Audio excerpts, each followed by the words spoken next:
6강 영어 독해 연습 1강의 11번입니다. 바꾸는 거 외에도, 그러니까 가설을 바꾼대요. 어떻게 함으로써 더 구체적이 됨으로써, 뭐에 대하여?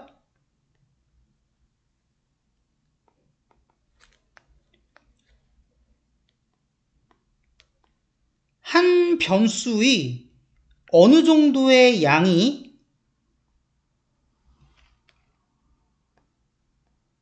무슨 효과를 미쳤는지에 대해서 더 구체적이 됨으로써 가설을 바꾸는 거 외에도, 그러니까 이건 거죠. 주로 이제 화학 실험이나 아니면은 약품 검사 같은 거 생각해 보면 좋을 것 같아요. 변수의 양을 변경했을 때 어떤 결과가 나타나는가, 그 결과값을 더 구체화시키면 우리가 어때요? 가설을 변경하는 게 가능하겠죠. 예를 들어 들어가던 어떤 물질의 양을 조절을 해봤더니 특정 정도의 그 양을 넘어서지 않으면 이펙트가 안 나타나더라. 근데 그 양을 넘어서면 이펙트가 나타나고, 그 이후에는 그 증가되는 양에 얼마만큼 비례해서 변화가 나타나더라. 뭐 이런 식으로 가설을 변경할 수 있겠죠. 그래서 변수의 얼마만큼의 어떤 양들이 무슨 효과를 갖는가에 대해서 더 구체적이 됨으로써 가설을 바꾸는 거 말고도 이렇게 얘기를 하는 겁니다. 그리고 여기 이렇게 깃발 2개 있을 수 있어요. 흔히 말하는 선제약 현상이라고 해가지고, 먼저 얘가 앞쪽으로 이렇게 WH 이동을 했기 때문에 what 이펙트로 바꿨을 때 얘가 이제 이동할 자리가 없었고 갇히는 거잖아요. 이런 형태가 일어날 수 있습니다. 근데 해석이 어렵진 않죠. 하나의 변수의 어떤 양이 무슨 효과를 가지는가에 대해서 더 구체적이 됨으로써 가설을 바꾸는 방식 말고도 너는 바꿀 수 있어. 가설을 어떻게 함으로써? 마찬가지로 더 구체적이 됨으로써. 근데 뭐에 대해서 더 구체적이 되냐, 이번엔? 문장 구조는 똑같네요.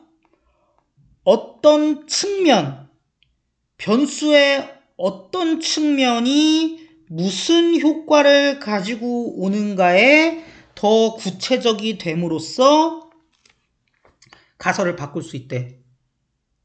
그러니까 이거 말고 또 뭐도 있다는 거야? 변수에는 여러 가지 측면이 있을 수 있어요. 양이라는 얘기를 했지만 변수의 측면을 변화시켜서 그 결과를 구체화하여 가설을 변경할 수도 있겠지. 예를 들어서 흑인 소년이고요. 빈민가에 살았고요. 그런데 뭐 학업 성취도는 높고요.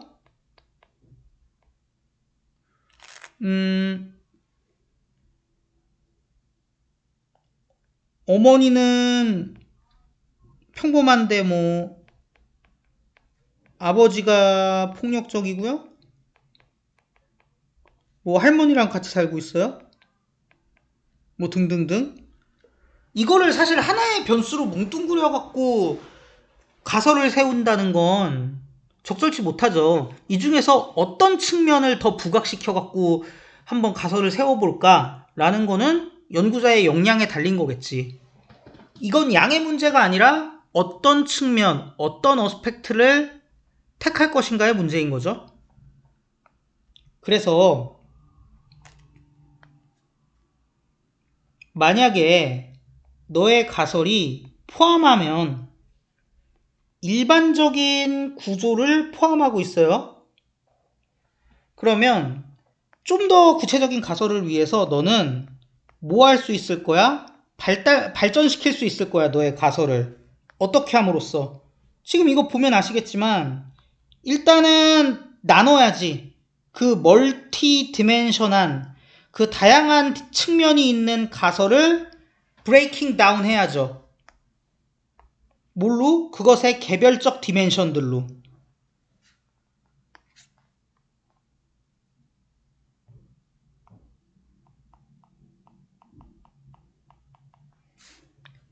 And then 그 다음에 어떻게 합니까?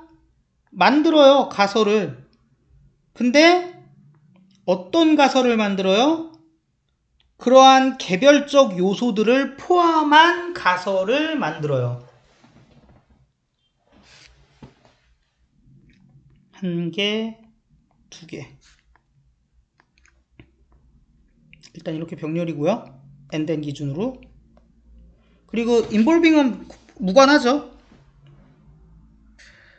그러니까 그냥 놔뒀을 때는 안 보이던 게 쪼갰더니 그냥 일반 흑인 가정 이런 줄 알았더니 이런 변수들, 이런 요소들이 보이는 거야.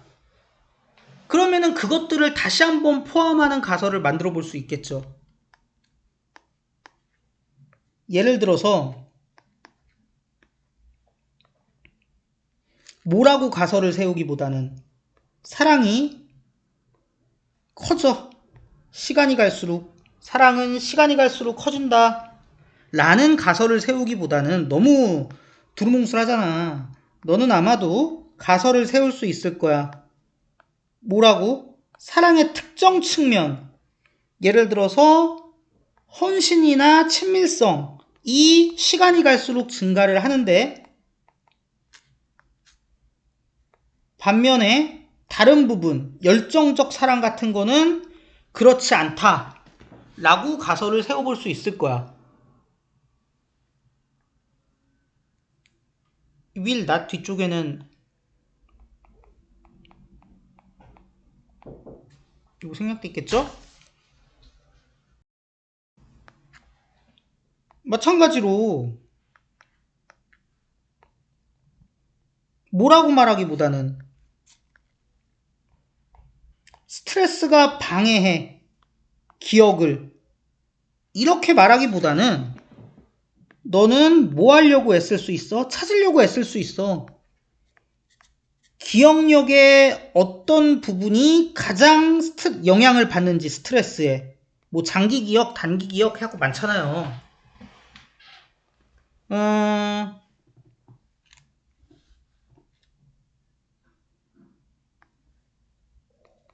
그것은 그러니까 가장 많이 영향을 받는 부분은 코딩하는 부분인가? 아니면은 리허설 다시 한번 해보는 부분인가? 조직화하는 부분인가? 아니면 기억을 되찾아오는 부분인가? 이런 식으로. 그래서 문매 예시 사랑과 시간은 비례야 이렇게 하지 말고 얘를 쪼개서 헌신과 뭐였냐? 친밀성은 시간과 비례야. 근데 열정은 안 그래. 이렇게 해보라고. 이게 좀 더 구체적이고 더 믿을만한 가설이겠죠. 마찬가지로 플러스 스트레스가 기억력을 나쁘게 해 보다는 스트레스가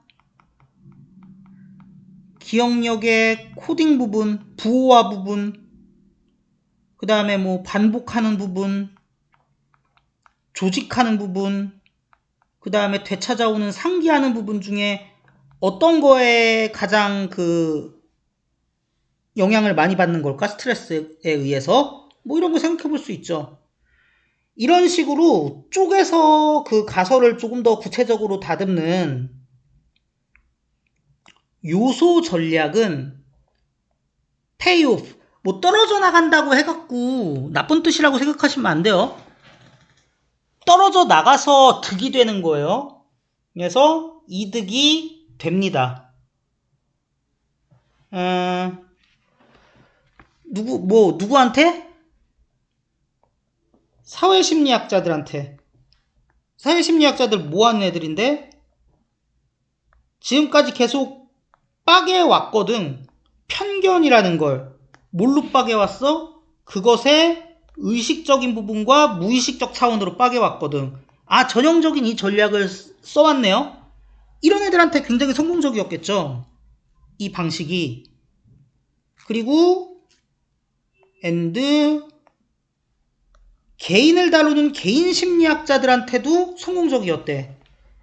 얘네들도 뭐 해왔어? have broken down. 빠개왔어. 뭘 빠개왔냐? 글로벌한 전반적인 자존감이라는 걸, 그러니까 뭉뚱그린 이 자존감이라는 걸 뭘로 빠개왔어요? 다양한 타입의 자존감으로 빠개왔어. 그래가지고 나 몸 좋아. 그래갖고 신체적인 자존감, 나 공부 잘해. 아카데믹한 자존감, 나 친구 많어. 뭐 잘 나가. 사회적 자존감, 뭐 이런 걸로 쪼개왔대. 이런 그 현장 분야의 사람들한테 굉장히 성공을 많이 줬다. 그래서 이것이 실제로 사회심리학자 그리고 개인심리학자의 연구에 큰 도움을 주어 왔다라고 얘기를 하는 것이죠. 뭐 당연한 얘기죠, 이거. 교과서에 나올 얘기죠. 이 책 원문이 교과서기도 할 거고요, 아마.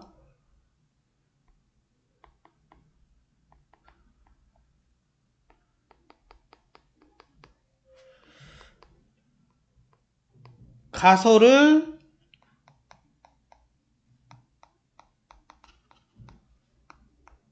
다양한 측면에서 설정함으로써 더욱 성공적인 어떤 연구 결과들이